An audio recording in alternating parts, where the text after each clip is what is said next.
Çocuklarda kasık fıtığı normalde anne karnında kapanması gereken kasık kanalındaki fıtık kesesinin kapanmaması sonucu ortaya çıkan bir patolojidir, bir hastalıktır. Aileler bunu kasık kanalında şişlik ile fark eder.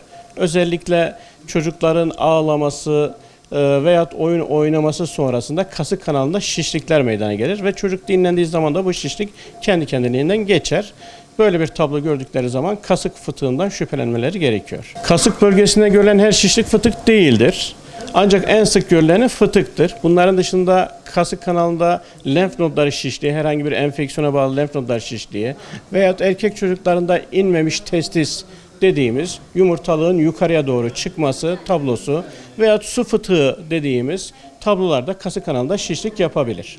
Bu tedavi geciktirilirse çocuklarda fıtıkta boğulma gibi tablolar ortaya çıkabiliyor. Bu boğulma gibi tablolar da çocuğun hayatını önemli derecede etkileyen, hatta hayatını kaybetmeye kadar giden süreçlere kadar sürükleyen ciddi bir tablodur. Bundan dolayıdır ki ailelerin kasık kanalında herhangi bir şişlik olduğu zaman geciktirmeden bir çocuk cerrahisi uzmanına başvurması gerekmektedir.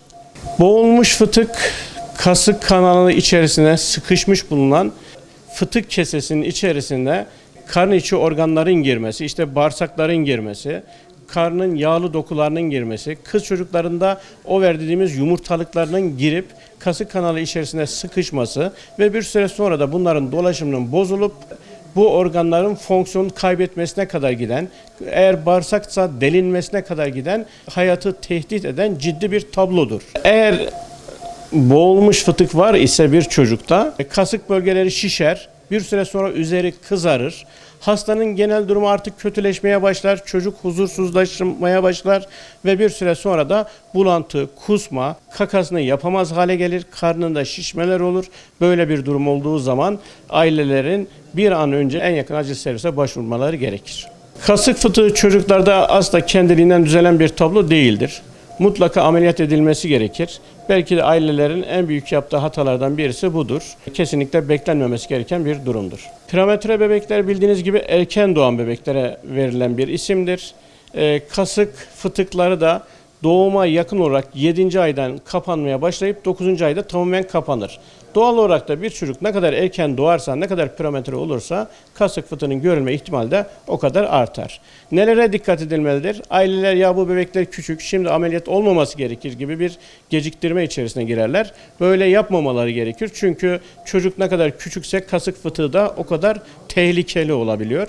Bundan dolayı en kısa sürede cerrahi tedavisi uygulanması gereken hastalıklar içindedir. Günümüzde kasık fıtıkları ameliyatlarında en önemli özelliği günübirlik ameliyatlar bunlar. Sabah ameliyat olur bu hastalar, akşam taburcu olurlar.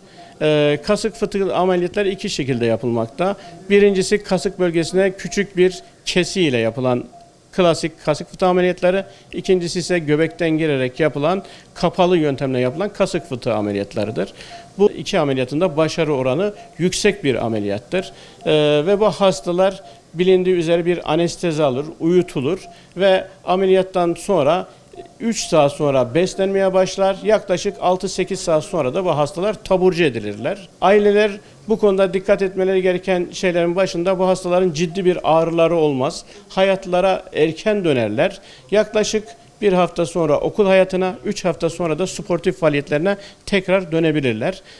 Kasık fıtığı ameliyatları çok böyle ailelerin korktuğu kadar büyük bir ameliyat olmamakla birlikte geciktirilmemesi gereken bir ameliyattır.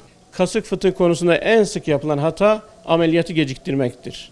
Benim çocuğum daha küçük deniyor, biraz daha büyüsün, ondan sonra ameliyat edeyim diye düşünüyorlar ve bu da daha sonra komplikasyon ile, daha büyük sorunlar ile hastanın karşımıza gelmesine ve hayat kalitesini etkileyen ciddi tablolar içerisine girmesine neden oluyor.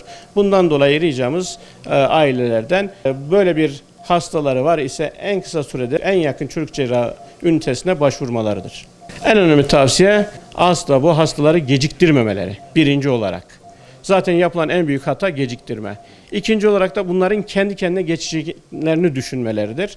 Çocuklarda aslında kasık fıtıkları kendi kendine geçirmez ve en kısa sürede çocuğun durumu müsait olduğu en kısa sürede ameliyat edilmesi gereken patolojilerdir. Bunların dışında da çocuğun gelecekteki hayat kalitesini arttırmak noktasında yapılabilecek en doğru şey bir an önce bir çocuk cerrahi merkezine başvurup ameliyatlarını yaptırmalarıdır.